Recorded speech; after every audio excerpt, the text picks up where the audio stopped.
মরুভূমিতে, যেই তুর পাহাড়ে মুসা আলাইহিস সালাম তাওরাত গ্রহণ করেছেন, যেই তুর পাহাড় আল্লাহ বনী ইসরাইলের উপর তুলে ধরেছিলেন, যেই তুর পাহাড়ে তিনি 40 দিন ইবাদত করেছিলেন, যেই তুর পাহাড়ে ইবাদত করতে গেলে বনী ইসরাইল গরুর পূজা শুরু করেছিল, ওটাও সিনাই মরুভূমিতে আজও ওইভাবেই আছে। তো আল্লাহ সুবহানাহু ওয়া তাআলা এই জাতিকে আদেশ দিল, কি আদেশ দিল আল্লাহ কোরআনে বলছে, এবার আসবে জেরুজালেম, মসজিদ আকসা। ইয়া কওমি দুখুলুল আরদাল মুকাদ্দাসাতাল্লাতী কাতাবাল্লাহু লাকুম, হে আমার জাতি তোমরা প্রবেশ করো পবিত্র ভূমিতে। আল্লাহ পবিত্র ভূমি বলে কোরআন মাজিদে সম্বোধন করেছে। হে আমার জাতি তোমরা প্রবেশ করো পবিত্র ভূমিতে, আল্লাতী কাতাবাল্লাহু লাকুম, যেই ভূমি আল্লাহ তোমাদের জন্য লিখে রেখেছে, ওয়ালা তারতাদ্দু আলা আদবারিকুম, আর তোমরা পিঠ প্রদর্শন করে ফিরে যেও না, ফাতানকালিবু খাসিরিন, যদি তোমরা পিঠ প্রদর্শন করে ফিরে যাও তাহলে তোমরা ক্ষতিগ্রস্তদের অন্তর্ভুক্ত হবে। উত্তরে মুসা আলাইহিস সালামের জাতি কি বলল? ক্বালু ইয়া মুসা ইন্না ফিহা কওমান জাব্বারিন, তারা উত্তরে বলল, মুসা ওখানে তো শক্তিশালী জাতি বসবাস করে, ওদের সাথে আমরা যুদ্ধে পারবো না। ওয়া ইন্না লান নাদখুলাহা হাত্তা ইয়াখরুজু মিনহা, যতক্ষণ না তারা সেখান থেকে বের হয়ে যায় ততক্ষণ আমরা প্রবেশ করতে পারবো না। ফা ইন ইয়াখরুজু মিনহা ফা ইন্না দাখিলুন, যদি এই শক্তিশালী জাতি ওখান থেকে স্বেচ্ছায় বের হয়ে যায় আমরাও তাহলে সেখানে প্রবেশ করব। আপনি আজকের অবস্থার সাথে মিলিয়ে নেবেন, আজকের অবস্থার সাথে হুবহু মিল আছে। সেই দিন মুসা আলাইহিস সালামের জাতি যা বলেছিল, কি বলেছিল? মুসা আমরা ওই শহরে প্রবেশ করতে পারবো না, ওখানে শক্তিশালী, পৃথিবীর সবচেয়ে শক্তিশালী জাতি বসবাস করে, পৃথিবীর সবচেয়ে অত্যাধুনিক অস্ত্র তাদের কাছে আছে, আমরা প্রবেশ করতে পারবো না। আর এক আয়াতে আল্লাহ বলেছেন তারা কি উত্তর দিয়ে চলে জানেন? আর এক আয়াতে আল্লাহ সুবহানাহু ওয়া তাআলা বলছে তারা মুসা আলাইহিস সালামকে উত্তর দিয়েছিল, ইন্না লান নাদখুলাহা আবাদাম মা দামু ফিহা ফাযহাব আনতা ওয়া রাব্বুকা ফাকাতিলা ইন্না হাহুনা কাঈদুন, মুসা আপনি আর আপনার আল্লাহ গিয়ে যুদ্ধ করেন, আমরা এখানে বসে থাকলাম। ওরা শক্তিশালী জাতি, অত্যাধুনিক অস্ত্র আছে তাদের কাছে, আমরা যেতে পারবো না। আপনি আর আপনার আল্লাহ গিয়ে যুদ্ধ করেন, আমরা বসে থাকলাম। তবে দুইজন ব্যক্তি যুদ্ধ করতে রাজি হয়েছিল, তাদের কথা আল্লাহ কোরআনে বলেছে। কিভাবে বলেছে? ক্বালা রাজুলানি মিনাল্লাযীনা ইয়াখাফুনা, তাদের মধ্যে দুইজন ব্যক্তি যারা আল্লাহকে ভয় করত, আনআমাল্লাহু আলাইহিমা, যাদের উপর আল্লাহর দয়া ছিল, তারা কি বলল? উদখুলু আলাইহিমুল বাব, হে আমাদের জাতি, হে আমাদের সম্প্রদায়, তোমরা এই শহরে প্রবেশ করো। তোমরা ওরা শক্তিশালী দেখে ভয় পাচ্ছ কেন? ওরা খুবই পাওয়ারফুল দেখে তোমরা ভয় পাচ্ছ কেন? ফাইদা দাখালতুমু, যখনই তোমরা ওই শহরে সাহস নিয়ে প্রবেশ করা শুরু করবে তখনই তোমরা বিজয়ী হবে। ওয়া আলাল্লাহি ফাতাওয়াক্কালু ইন কুনতুম মুমিনিন, আর ভরসা রাখো আল্লাহর উপর যদি তোমরা মুমিন হয়ে থাকো। শক্তিশালী জাতি আছে এই জন্য প্রবেশ করতে ভয় পাচ্ছ, ভরসা রাখো আল্লাহর উপর, আল্লাহর উপর ভরসা রেখে সামনে আগালে তোমরা বিজয়ী হবে। দুইজন ব্যক্তি এই কথা বলল। বাকিরা যখন যুদ্ধ করতে অনাগ্রহ পেশ করলো তখন মুসা আলাইহিস সালাম আল্লাহকে বললেন, আল্লাহ আমার পক্ষে আর এই জাতিকে পরিচালনা করা সম্ভব নয়, আপনি আমাদের এদের মধ্যে ফায়সালা করে দেন, আমি আর পারবো না। কেন তিনি হতাশ হলেন তার পিছনে অনেক লম্বা ঘটনা আছে, যা বনী ইসরাইলের ধারাবাহিক ইতিহাসে আমরা তাফসীরে আলোচনা করেছি। যখন তিনি হতাশা প্রকাশ করলেন তখন আল্লাহ তাদের জন্য শাস্তি নাজিল করলেন 40 বছর। আল্লাহ কোরআন মাজিদে বলেছেন, ফাইন্নাহা মুহাররামাতুন আলাইহিম 40 সানা ইয়াতিহুনা ফিল আরজ, 40 বছর পাগলের মতো ওই সিনাই মরুভূমির মধ্যে ঘুরতে থাকবে উদ্ভ্রান্তের মতো। এই 40 বছরের জন্য তাদের শাস্তি। মুসা আলাইহিস সালাতু ওয়াস সালামের অন্তরে ব্যথা ছিল যে তিনি জেরুজালেম বিজয় করতে পারেননি। এই ব্যথা কোথা থেকে এই ব্যথার প্রমাণ পাওয়া যাবে? বুখারীর হাদিস, রাসূলুল্লাহ সাল্লাল্লাহু আলাইহি ওয়াসাল্লাম বলছেন যে মুসা আলাইহিস সালাম মৃত্যুর আগে আল্লাহর কাছে দোয়া করেছিলেন। ফাসাআলাল্লাহ, মুসা আলাইহিস সালাম আল্লাহর কাছে দোয়া করলেন, আইয়ুদনিয়াহু, যে হে আল্লাহ আমার মৃত্যু দেন, মিনাল আরজিল মুকাদ্দাসাতি রামিয়াতাম বিহাজারিন, আমার এই নিমক হারাম না শকর কওমের কারণে জেরুজালেম বিজয় করতে পারলাম না, মসজিদে আকসা বিজয় করতে পারলাম না, কিন্তু আমার অন্তর চায় যে আমার মৃত্যু হোক ওই পবিত্র মাটির, পবিত্র ভূমির যত নিকটে সম্ভব, অন্তত একটা পাথর নিক্ষেপ করার দূরত্ব হলেও আল্লাহ আপনি আমার মৃত্যু ওই পবিত্র ভূমির কাছে দিয়েন। এই মর্মে মুসা আলাইহিস সালাম আল্লাহর কাছে দোয়া করেছেন। দোয়া বর্ণনা করছেন মুহাম্মদ সাল্লাল্লাহু আলাইহি ওয়াসাল্লাম বুখারীর হাদিসে। আর মুহাম্মদ সাল্লাল্লাহু আলাইহি ওয়াসাল্লাম এটাও বলছেন, আমি যদি আজ ফিলিস্তিনে থাকতাম তাহলে তোমাদের দেখিয়ে দিতাম এখানে মুসা আলাইহিস সালামের কবর। ঘটনা বলছি কত হাজার বছর আগের, কিন্তু মনে হবে আজকের মতো বাস্তব। মুহাম্মদ সাল্লাল্লাহু আলাইহি সাল্লামেরও হাজার বছর আগের ঘটনা বলছি।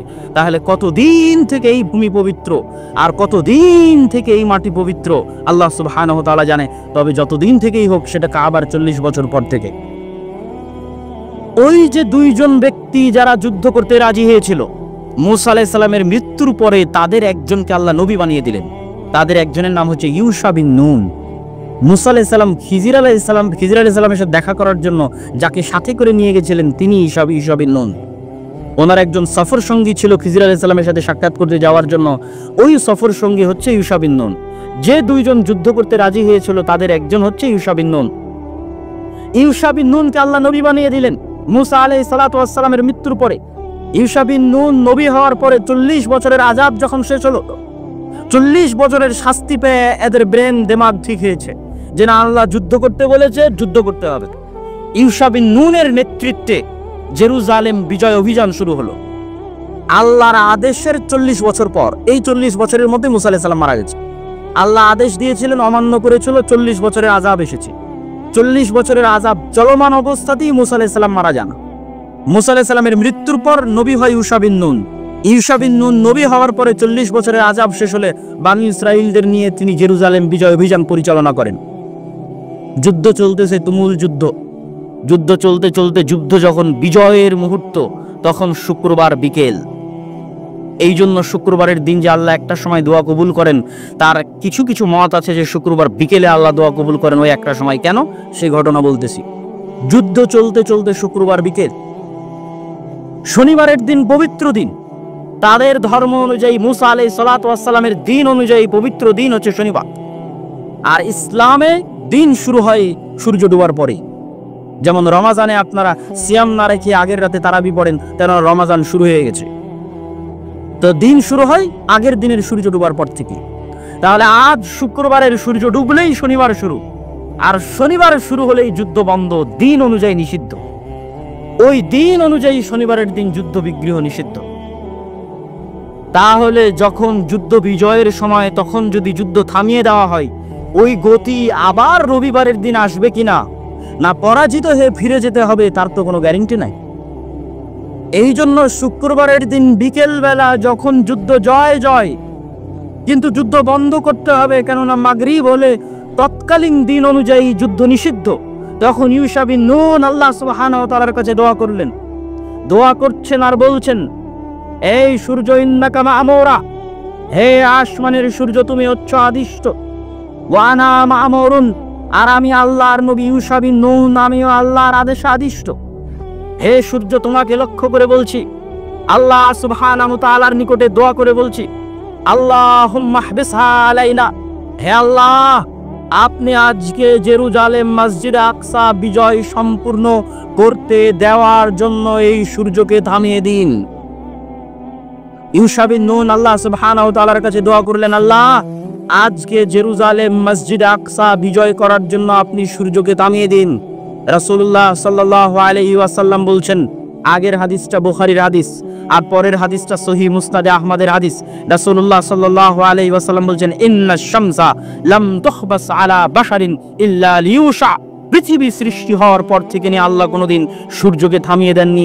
মাত্র একজনের জন্য আল্লাহ সুবহানাহু ওয়া তাআলা সূর্যকে থামিয়ে দিয়েছিলেন, ইউশা বিন নুনের জন্য আল্লাহ সূর্যকে থামিয়ে দিয়েছিলেন, যাতে তারা মসজিদে আকসা বিজয় করতে পারে। হাদিস মুসনাদে আহমদ, সানাদ সহিহ। আর আগের হাদিস যেটা বললাম ইউশা বিন নুন আল্লাহর কাছে দোয়া করেছিল, সেটা বুখারীর হাদিস।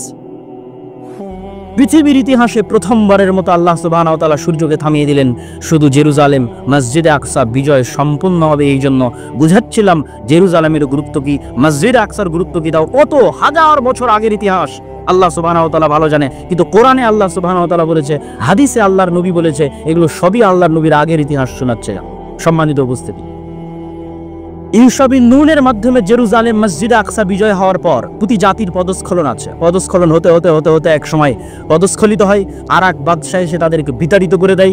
সেই জায়গা থেকে তারা বিতাড়িত হয়ে যায়। লম্বা ঘটনা, আমি শুধু পবিত্র কোরআন থেকে এবং ইসলাম থেকে এই জায়গার গুরুত্ব বুঝাচ্ছি।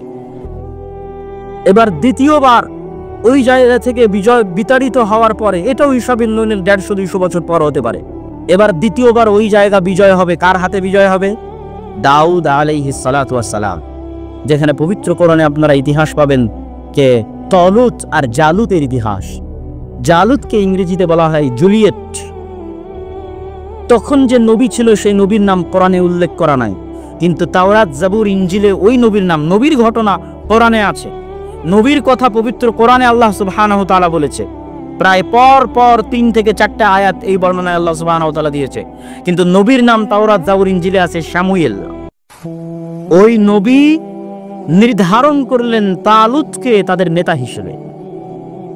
আর এই যুদ্ধে আল্লাহ সুবহানাহু ওয়া তাআলা পরীক্ষা হিসেবে আদেশ জারি করলেন যে জেরুজালেম বিজয় করতে যেতে সামনে নদী পড়বে, এই নদী সাঁতরে পার হতে হবে। এই নদীর পানি যদি কেউ পান করে নেয় তাহলে তারা যুদ্ধে অংশগ্রহণ করতে পারবে না, নদীর পানি পান না করে ওপারে যেতে হবে। মুফাসসিরিনে কেরাম বলছেন, আল্লাহ কোরআনে বলছে যে অল্প সংখ্যক মানুষ এই পরীক্ষায় পাশ করেছিল। সর্বোচ্চ 150, 200, 300 জন হতে পারে যারা শুধুমাত্র আল্লাহর পরীক্ষায় পাশ করে যুদ্ধে অংশগ্রহণ করতে গেছিল। এই 150, 200, 300 জন মানুষ যখন নদী পার হয়ে যুদ্ধে অংশগ্রহণ করতে গেল, তখন তারা কি বলল জানেন?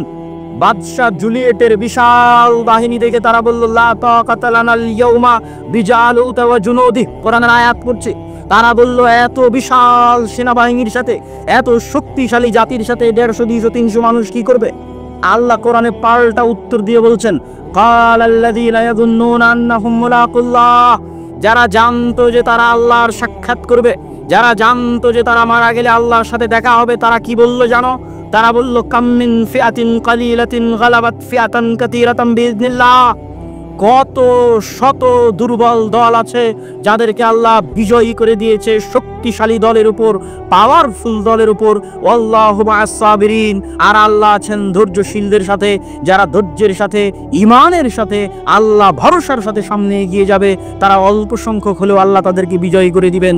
তাহলে এই ঘটনা, দ্বিতীয় ঘটনা জেরুজালেম বিজয় করার, আল মসজিদ আল আকসা বিজয় করার, এই ঘটনায় বাদশাহ জুলিয়েটকে নিজে হাতে হত্যা করেছিল দাউদ আলাইহিস সালাম। তারপরে আল্লাহ সুবহানাহু ওয়া তাআলা দাউদ আলাইহিস সালামকে নবী বানিয়ে দিলেন।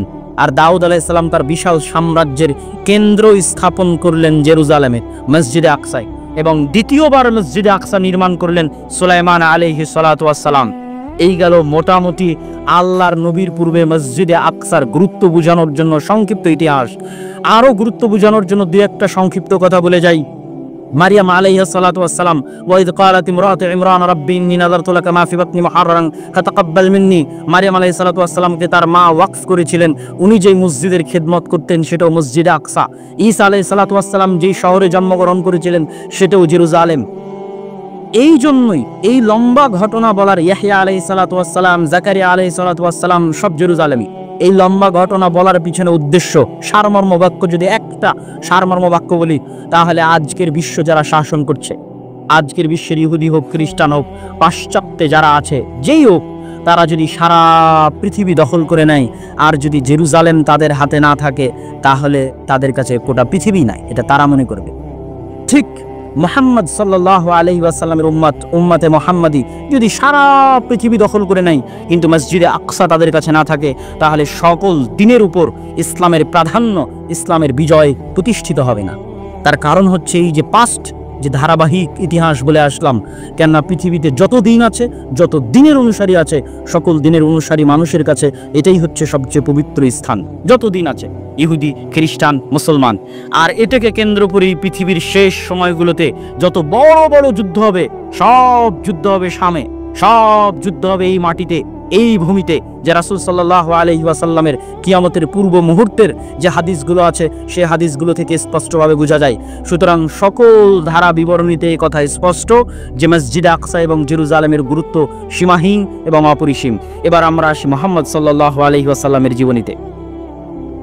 মুহাম্মদ সাল্লাল্লাহু আলাইহি ওয়াসাল্লামের জীবনীতে 3টে থেকে 4টে ঘটনা আছে, যেই ঘটনাগুলো জেরুজালেমের সাথে যুক্ত, মসজিদে আকসার সাথে যুক্ত। 1, গলিবাতির রোম। পবিত্র কোরআনে আল্লাহ সুবহানাহু ওয়া তাআলা বললেন, রোমরা বিজয় হবে। এই আয়াত অবতীর্ণ হওয়াতে আবু বকর, ওমর, ওসমান তারা খুশি হলেন। কেন খুশি হলেন? এর প্রেক্ষাপট আপনাদেরকে সংক্ষেপে বুঝতে হবে। এর সংক্ষিপ্ত প্রেক্ষাপট হচ্ছে, পারস্যের অগ্নিপূজকরা মসজিদে আকসা দখল করে নিয়েছিল, জেরুজালেম দখল করে নিয়েছিল। তাদের হাত থেকে যখন পারস্যরা, অগ্নিপূজকরা যখন মসজিদে আকসা দখল করে নিয়েছিল, তখন মক্কার মুশরিকরা খুশি হয়েছিল, আর মক্কায় থাকা মুহাম্মদ সাল্লাল্লাহু আলাইহি ওয়াসাল্লামের সাহাবীরা কষ্ট পেয়েছে। আবার যখন রোমানরা বাইজেন্টাইন রোমান সাম্রাজ্য, ইস্তাম্বুল, কনস্টান্টিনোপল, কুস্তুনতুনিয়া থেকে তারা এসে আবার যখন মসজিদে আকসা তাদের দখলে নিয়ে নিল, তারা হলো খ্রিস্টান, তখন মক্কায় থাকা মুসলমানরা হয়ে গেল খুশি। ঘটনা দেখেন, ঘটনাটা বুঝেন যে যখন পারস্যের অগ্নিপূজকরা মসজিদে আকসা দখলে নিচ্ছে, মক্কায় থাকা মুশরিকেরা খুশি, আর মক্কায় থাকা মুসলমানেরা কষ্ট পাচ্ছে। ঘটনা ঘটতেছে 1000 বছর, 1000 মাইল দূরে। এবার পারস্যের অগ্নিপূজকদের কাছ থেকে যখন রোমান খ্রিস্টানরা মসজিদ আকসার দখল নিচ্ছে, সেটার কথা আল্লাহ কোরআনে বলছে গলিবাতের রুম। আর মক্কায় বসে মুহাম্মদ সাল্লাল্লাহু আলাইহি ওয়াসাল্লাম খুশি হচ্ছে, মক্কায় বসে মুসলমানেরা খুশি হচ্ছে। ঘটনা কি? এখান থেকে বোঝা যায় যে আকীদা যেটাই হোক, যদি মুসলমানদের হাতে থাকে তাহলে এটাতে খুশি হওয়া যাবে, এটাতে সহযোগিতা করা যাবে, এই চেষ্টায় সহযোগিতা করা যাবে। তার দলিল এখানে যে মুহাম্মদ সাল্লাল্লাহু আলাইহি ওয়াসাল্লাম অগ্নিপূজকদের হাত থেকে খ্রিস্টানদের কাছে মসজিদে আকসা থাকবে, এটাতে তিনি খুশি। দলিল কোরআনের আয়াত। এটা গেল 1। 2, সুবহানাল্লাযী আসরা বিআবদিহি লাইলাম মিনাল মাসজিদিল হারামি ইলাল মাসজিদিল আকসা আল্লাযী বারাকনা হাওলা। ওই সত্তার পবিত্রতা বর্ণনা করছি যিনি মক্কা থেকে তার বান্দা মুহাম্মদ সাল্লাল্লাহু আলাইহি ওয়াসাল্লামকে নিয়ে গেছেন মসজিদে আকসায়, যেই মসজিদে আকসার চারিদিকে বরকত দিয়ে ঘেরা আছে। আল্লাহু আকবার। আল্লাহ কোরআনে বলছেন আল মাসজিদুল আকসা আল্লাযী বারাকনা হাওলা। ওই মসজিদে আকসায় আল্লাহ নিয়ে গেছেন মুহাম্মদ সাল্লাল্লাহু আলাইহি ওয়াসাল্লামকে, যার চারিদিকে বরকত দিয়ে ঘেরা আছে। মেরাজে রাসূলুল্লাহ সাল্লাল্লাহু আলাইহি ওয়াসাল্লাম মক্কা থেকে গেছেন মসজিদে আকসায়, মসজিদে আকসা থেকে গেছেন সপ্তম আসমানে, আর মসজিদে আকসায় তিনি সকল নবীর সালাতে ইমামতি করিয়েছেন। এটা হলো রাসূল সাল্লাল্লাহু আলাইহি ওয়াসাল্লামের জীবনে মসজিদে আকসার সাথে ইসলামের সম্পর্ক, মসজিদে আকসার সাথে উম্মতে মুহাম্মাদের সম্পর্ক। তৃতীয় এবং আশ্চর্য সম্পর্ক, তৃতীয় এবং আশ্চর্য, অতি আশ্চর্য, অতি আশ্চর্য, সেটা হচ্ছে মুহাম্মদ সাল্লাল্লাহু আলাইহি ওয়াসাল্লাম জন্মের পর থেকে জানেন কাবা সবচেয়ে পবিত্র। তার বাপ, তার দাদা, তার 14 গোষ্ঠী, তার আদি পিতা ইসমাইল এবং তার আদি পিতা ইব্রাহিম মিলে কাবা তৈরি করেছে। তার দাদা কাবার রক্ষক, তিনি জন্মের পর থেকে জানেন কাবা সবচেয়ে পবিত্র। সেই কাবার পাশে দাঁড়িয়ে আল্লাহ তাকে সালাত আদায় করতে বলছেন মসজিদে আকসা মুখী হয়ে।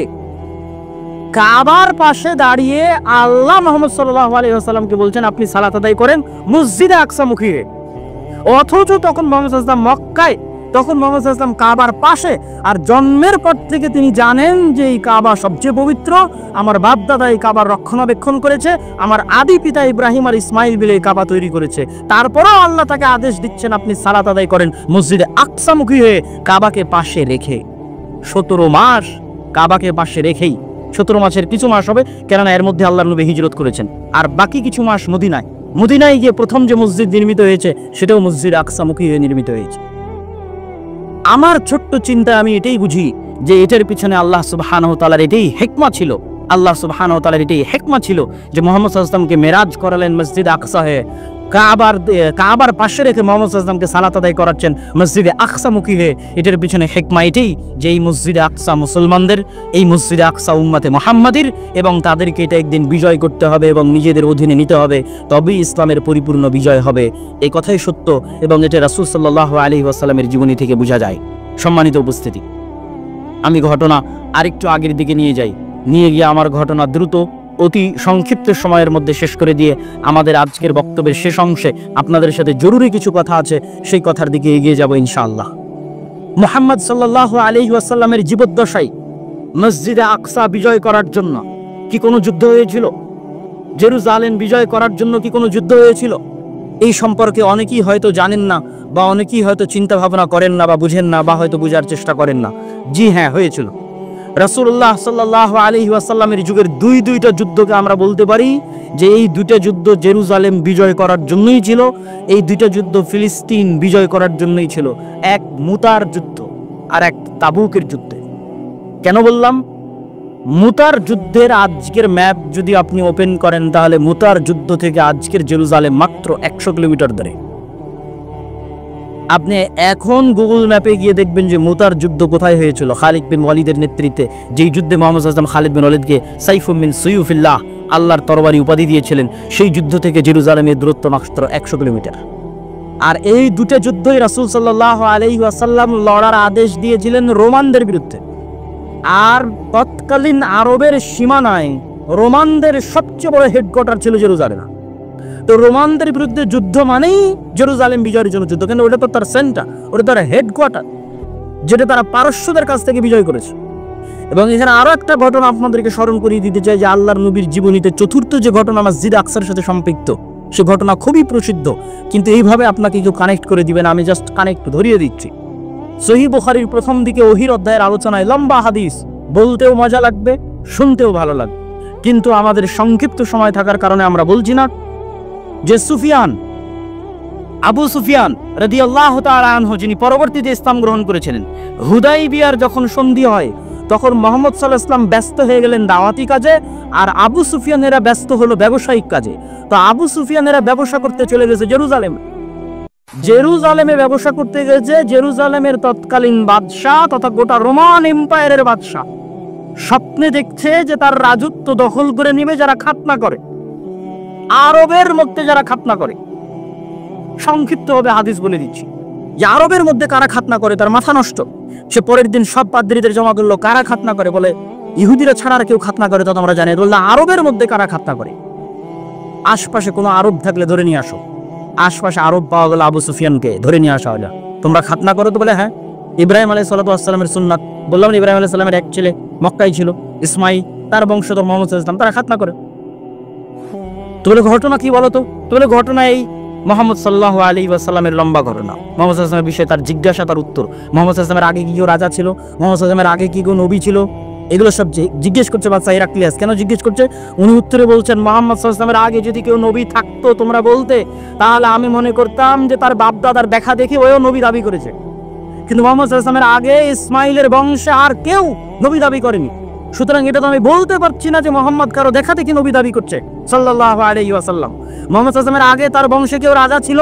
আবু সুফিয়ান বলছে না, মুহাম্মদ সাল্লাল্লাহু আলাইহি ওয়াসাল্লামের আগে তার বংশে কেউ রাজা ছিল না। বসে আছে কোথায়? জেরুজালেমে। বসে আছে কোথায়? মসজিদ আকসার পাশে। বসে আছে কোথায়? ফিলিস্তিনে।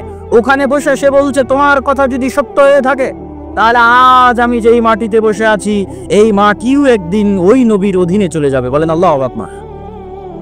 এটাও রাসূল সাল্লাল্লাহু আলাইহি ওয়াসাল্লামের জীবদ্দশায় মসজিদে আকসার সাথে মুহাম্মদ সাল্লাল্লাহু আলাইহি ওয়াসাল্লামের সম্পর্ক, যে মসজিদে আকসা তখন যে শাসন করছে, যে রোমান বাদশা শাসন করছে, সে বলছে যে এই মাটি তোমার কথা যদি সত্য হয়ে থাকে তাহলে যিনি নবী দাবি করেছে মক্কায় তার অধীনে একদিন চলে যাবে। সম্মানিত উপস্থিতি, রাসূল সাল্লাল্লাহু আলাইহি ওয়াসাল্লামের জীবদ্দশায় দুইটা যুদ্ধ ছিল জেরুজালেম বিজয় করার জন্য, এক মুতা আর এক তাবুক। এটা এইভাবে আপনাকে কেউ বলে দিবে না, কিন্তু আমি কোন প্রেক্ষাপট থেকে বললাম সেটাও আপনাদের কাছে স্পষ্ট করে দিলাম যে এটার পিছনের প্রেক্ষাপট কি। মুতা এবং তাবুকের যুদ্ধের পর রাসূল সাল্লাল্লাহু আলাইহি ওয়াসাল্লামের মৃত্যুর পর যখন আবু বকর রাদিয়াল্লাহু তাআলা আনহু খেলাফতের দায়িত্ব গ্রহণ করলেন, খেলাফতের দায়িত্ব গ্রহণ করে উম্মতে মুহাম্মাদির মধ্যে যারা যাকাত অস্বীকার করলো, উম্মতে মুহাম্মাদির মধ্যে নতুন নবুয়তের দাবিদার করলো, তাদের বিরুদ্ধে বিশাল যুদ্ধ তিনি পরিচালনা করলেন, শক্তিশালী ভয়ঙ্কর যুদ্ধ। সেই যুদ্ধ থেকে ফিরি হয়েই তিনি এবার নির্দেশ দিলেন, তোমরা জেরুজালেম বিজয় করো, মসজিদে আকসা বিজয় করো। আবু বকর রাদিয়াল্লাহু তাআলা আনহু, আবু বকর রাদিয়াল্লাহু তাআলা তার জীবদ্দশায় সম্ভব হয়নি। তারপরে ওমর রাদিয়াল্লাহু তাআলা আনহু এসে ওই নির্দেশ অব্যাহত রাখলেন, কিন্তু ওমর রাদিয়াল্লাহু তাআলা আনহু এসে একটা বিধান পরিবর্তন করলেন। খালিদ বিন ওয়ালিদকে প্রধান সেনাপতির পদ থেকে সরিয়ে আবু উবাইদা ইবনুল জাররাহকে প্রধান সেনাপতির পদে দায়িত্ব দিয়ে দিলেন।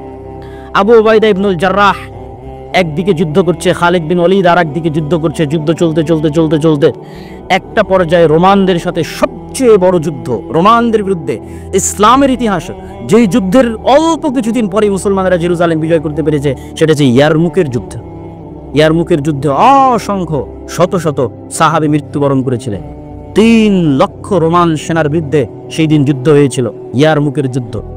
ইয়ারমুকের যুদ্ধের দিন যদিও স্ট্যান্ডিং পোস্টে প্রধান সেনাপতি আছে আবু উবাইদা ইবনুল জাররাহ, কিন্তু আবু উবাইদা ইবনুল জাররাহ রোমানদের 3 লক্ষ বিশাল সেনাবাহিনীর সামনে মাত্র 12,000 সৈন্য নিয়ে যুদ্ধ করতে সাহস করছিলেন না। তিনি পাল্টা চিঠি লিখে পাঠালেন ওমর রাদিয়াল্লাহু তাআলা আনহু বরাবর, আমিরুল মুমিনিন, খলিফাতুল মুসলিমিন, যদি আপনি সাহায্য না পাঠান আর যদি আমরা যুদ্ধে পরাজিত হই, মুসলমানেরা যদি পৃষ্ঠ প্রদর্শন করে, তাহলে এটা কুফরি হবে, নিজের দিন থেকে ফিরে যাওয়া হবে। অতএব আপনি অনুগ্রহ করে দয়া করে মদিনা থেকে সাহায্য স্বরূপ সেনাবাহিনী পাঠান। ওমর রাদিয়াল্লাহু তাআলা আনহু সেনাবাহিনী না পাঠিয়ে পাল্টা চিঠিতে লিখে পাঠালেন। ওমর রাদিয়াল্লাহু তাআলা আনহু লিখে পাঠালেন, ফালা তুহাওয়িলান্নাকা কাসরাতুহুম ওয়ালা তুওয়াহিশান্নাকা কিল্লাতাল মুসলিমিন ফাইন্নাল্লাহা মাআকুম ওয়া লাইসা কালিলাম মিনাল্লাযীনা কানাল্লাহু মাআহুম। ওমর রাদিয়াল্লাহু তাআলা পাল্টা একজন সৈন্য না পাঠিয়ে শুধু চিঠির উল্টা পিঠে লিখে পাঠালেন, তোমাদেরকে যেন রোমানদের সংখ্যাধিক্য ভীতি না দেয়, আর মুসলমানদের অল্প সংখ্যা যেন তোমাদেরকে চিন্তাগ্রস্ত না করে। জেনে রাখো, আল্লাহ যার সাথে আছে তারাই সংখ্যাধিক্য, আর আল্লাহ যার সাথে নাই তারা সংখ্যাধিক্য নয়। বলেন আল্লাহু আকবার। ইয়ারমুকের যুদ্ধে মুসলমানদের বিজয় হলো, যদিও স্ট্যান্ডিং তখন প্রধান সেনাপতি আবু উবাইদা ইবনুল জাররাহ। কিন্তু খালিদ ইবনুল ওয়ালিদের সাথে পরামর্শ করলেন যে আমিরুল মুমিনিন তো সাহায্য পাঠালো না, কি করা যায়? খালিদ বিন ওয়ালিদ বলছে, আপনাকে একটা কথা বলবো, শুনবেন? তো বলে, হ্যাঁ বলেন, শুনবো।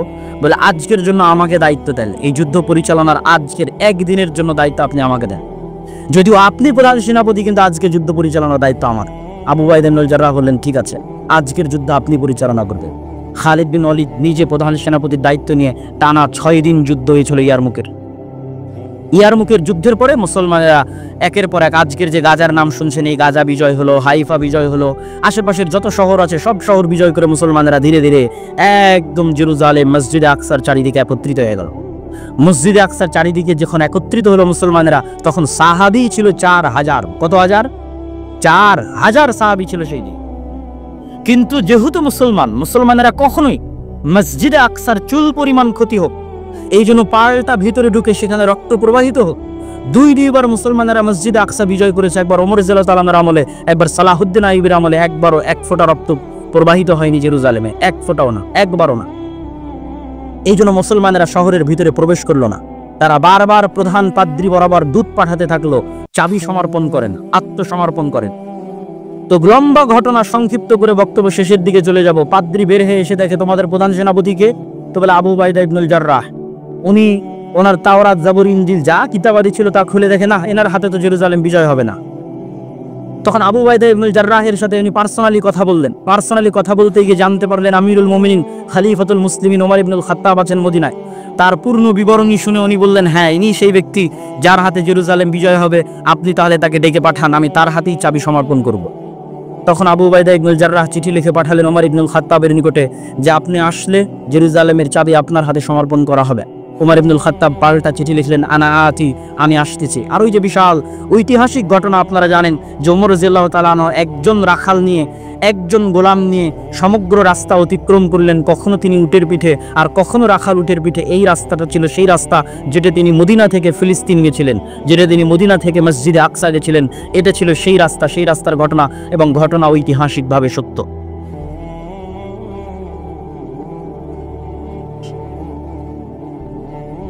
সম্মানিত উপস্থিতি, ওমর রাদিয়াল্লাহু তাআলা আনহু যখন মসজিদে আকসার গেটের নিকটে গেলেন, জেরুজালেম শহরের নিকটে গেলেন, তখন আবু উবাইদা ইবনুল জাররাহ হন্তদন্ত হয়ে ছুটে আসতেছে ওমর রাদিয়াল্লাহু তাআলার কাছে। কেন? তখন ওমর রাদিয়াল্লাহু তাআলা নিজে উটের রশি ধরে টানতেছেন, আর ওমর রাদিয়াল্লাহু তাআলা যেই উটের রশি ধরে টানতেছেন, ওই উটের পিঠে বসে আছে রাখাল, আর ওমর রাদিয়াল্লাহু তাআলার গায়ে জীর্ণ শীর্ণ জামা। তো আবু উবাইদা ইবনুল জাররাহ হন্তদন্ত হয়ে ছুটে এসে বলছে, ইয়া আমিরুল মুমিনিন, ইন্নার রোমান ইয়ানজুরু ইলাইনা নাজরাতা কিল্লা। আমিরুল মুমিনিন খলিফাতুল মুসলিমিন করেছেন কি? 4000 সাহাবী আজ এই জেরুজালেম মসজিদে আকসা ঘিরে রেখেছে।